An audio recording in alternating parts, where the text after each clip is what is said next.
He never used the word practice. He never used the word train. It was always play.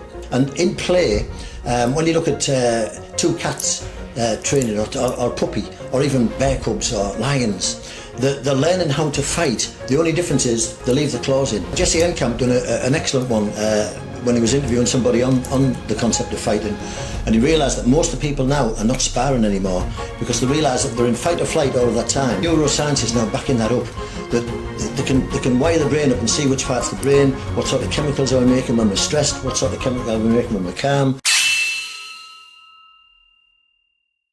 And a friend introduced me to go and look at ninjutsu for the first time, and when I saw it I realised you were using different weapons. It was more of a body movement art, and that intrigued me. So we trained for about a year, and then Hatsumi came and did the first Taikai 3-day event, and at that point I saw him moving his body in such a way that was the master I was looking for.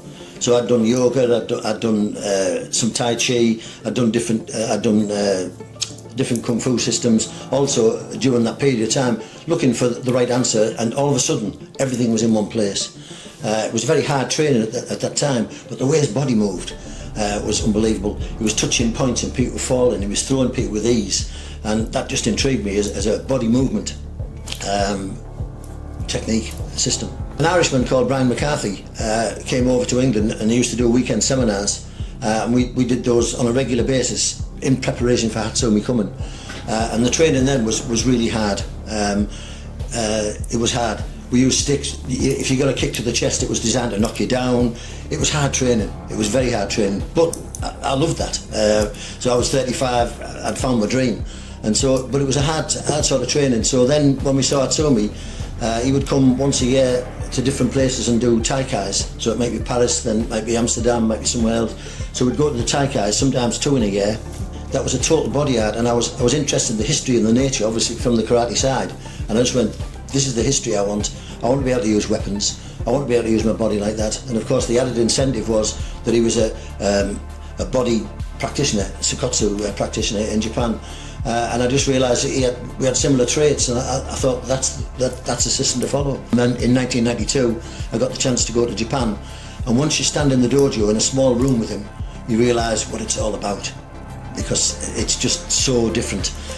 In the small groups that we were in, especially when we went in 95, he was teaching us things that he said, I can't impart to other people because these are dangerous techniques, I need to be able to trust you.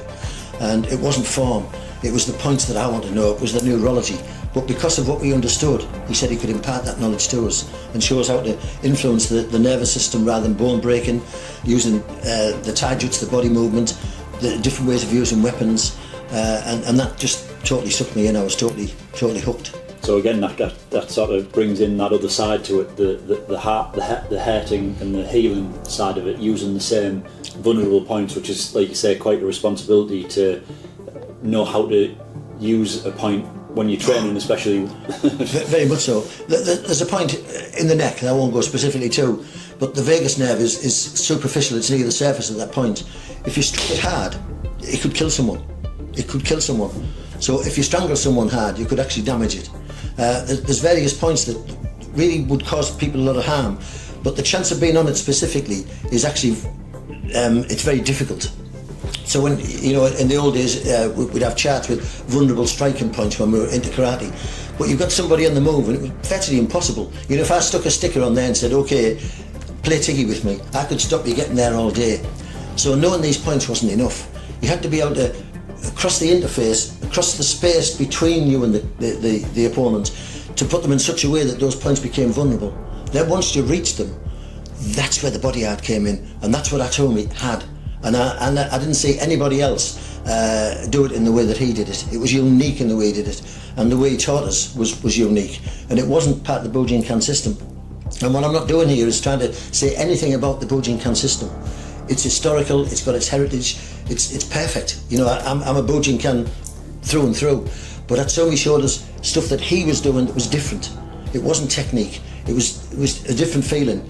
And he tried to teach his Shihans, his top instructors before, but they were more interested in the heritage and things. So he welcomed the fact that we'd done our research and we were eager, I think he was happy to be able to pass this piece of information as a heritage on to us.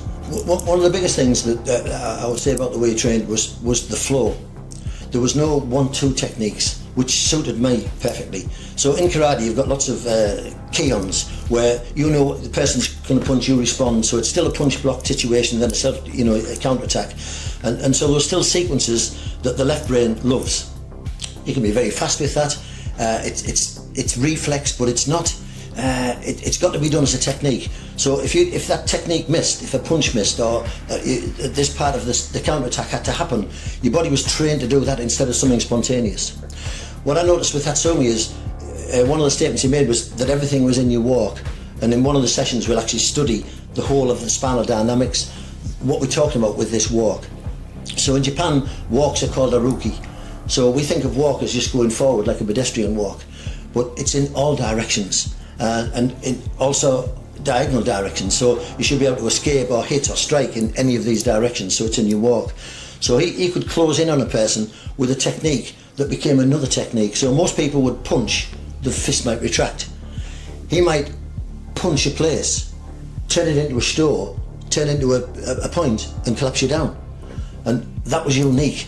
People weren't adding things on. Now the right brain needs to do that because it hasn't got a start, it hasn't got a finish. So there is no technique in there, there's just a flow, and the technique becomes the collection of your vectored forces for one moment in time and then becomes something else. It doesn't have to retract and start again. And as you're walking, you're moving, your centre of axis of any object is the place where it's balanced. So in a ball, obviously would be in the centre, and as the ball rolls, the centre of axis would move with the centre of gravity and never lose its place. If you do a long punch or a long kick, if it's slightly blocked or something like that, you can be off balance for a second, which is one of the things I'm looking for. I'm looking for that place. So if I can misdirect your punch, then you've left me an opening. I can then move in on that. Now Hatsumi would show some of the form steps, but the way he taught us to move was very short steps. So he might take 2 or 3, 4 steps to get to you, but it was really fast, and you didn't see him coming. Like we talked about the dragonfly the other day, you didn't see it. The brain didn't interpret that this was coming closer. So you're misdirecting and you're also motion camouflaging. And there was lots of concepts. You've got to understand how the eye's binocular focus to be able to misdirect something the way a magician does. So lots of things were different in that flow, and that's one of the biggest concepts really.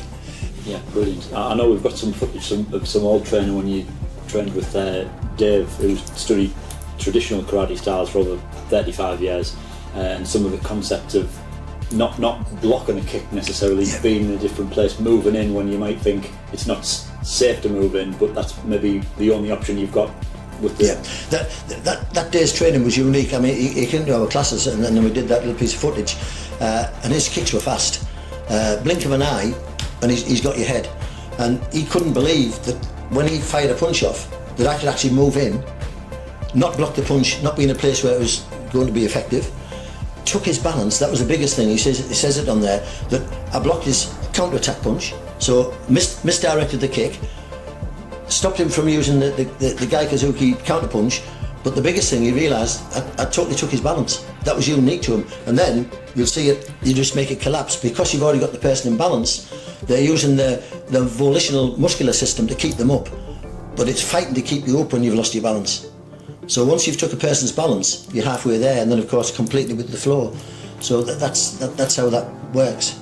Yeah. So in the Budo training, when you're talking about this left brain, right brain, what's the best way to actually start to train this non-technique flow type style?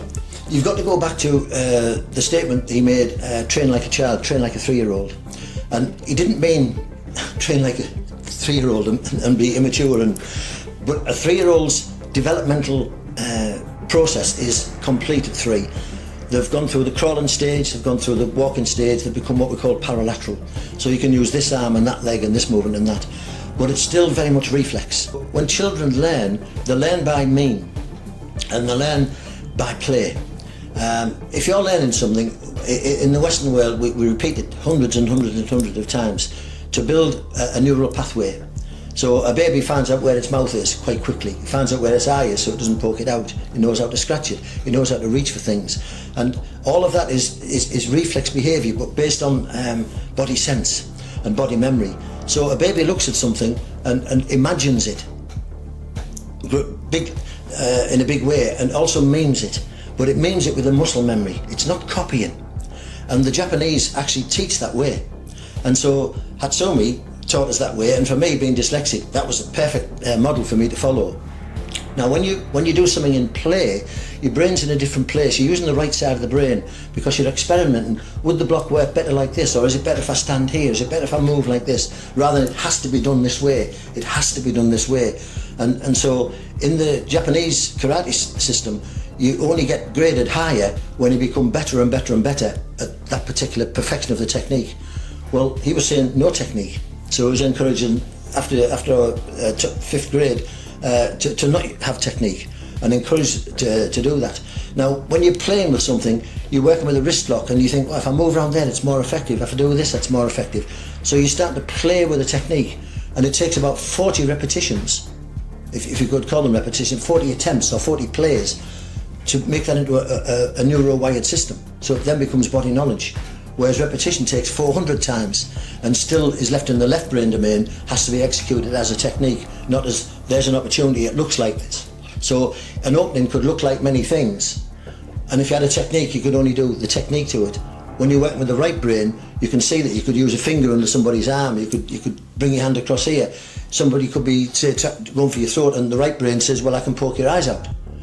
The left brain tries to take the hands off there, and that's the difference in the concept of thinking right brain, left brain. So one of the statements that Hatsumi would always say when we were in the dojo, he would demonstrate something, and then he would demonstrate it a few different ways, which was a henka. So he took the technique and then broke it down, and it could be done this way, it could be done that way, it could be done the other way.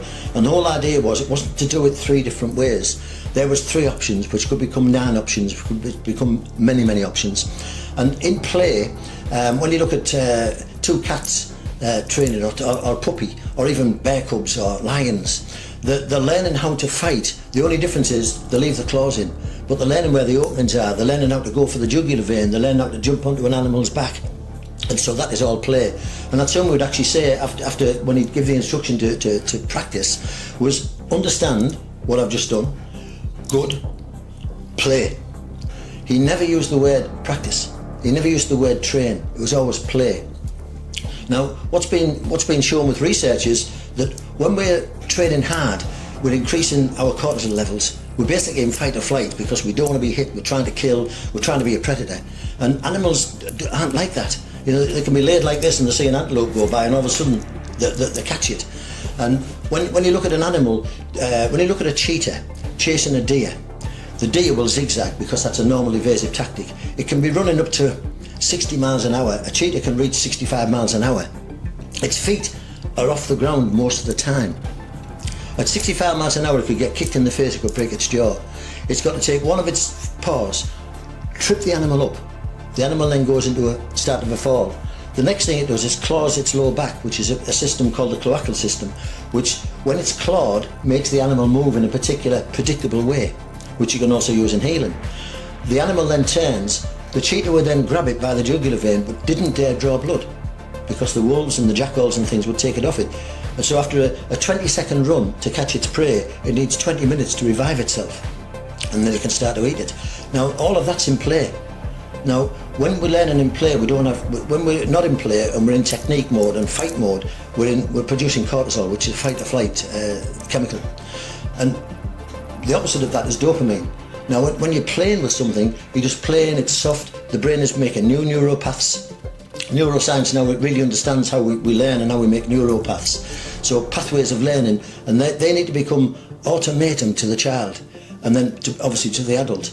And what I was saying, by the age of 7, that's almost de-schooled. So most of the concepts we've learned as a reflex as a baby up till the age of 7 should now transfer to the gestalt brain of the right brain. But the way we school our children, it doesn't. So we're conditioned to try hard, to train hard, to push hard, and that's not good for mental health, it's not good for our bodies, it's not good for aging, and the opposite is. So the longer you play, you're going to play forever. You know, people play and they don't get old. And so that's an important part of the concept of playing. Jesse Enkamp done an excellent one when he was interviewing somebody on the concept of fighting, and he realised that most of the people now are not sparring anymore because they realise that they're in fight or flight all of that time. And I think he used the statement, a lot of them left their careers in the gym rather than in the ring. And that's an important concept. And neuroscience is now backing that up, that they can wire the brain up and see which parts of the brain, what sort of chemicals are we making when we're stressed, what sort of chemicals are we making when we're calm. And you need to be in a calm state when you're fighting. And people, Hatsumi, he described it to us as meditation on the move. And you sort of look at meditation, you think of a Zen monk sat cross-legged and he's still. How can he be meditation when you move? But then they would start to rake the path, then they would fight, then they would train. And so you took that meditative state, that zone, and moved it into motion as a body memory and as a body skill. And that's what we really need to be doing as an art to keep us young, as an exercise form or a fighting art. The whole concept is that we're producing the right chemicals, which is the right manliness, good for mindfulness, good for mental problems, good for focus. And it is meditation on the move. We need to learn to do more simple things, like when I'm gardening, I'll look at something and you focus totally on it. So you're using the trowel in a certain way, or you're lifting a rock in a certain way. You've got to be mindful, and that keeps us in the right place. It keeps us young, the right chemicals going into the brain.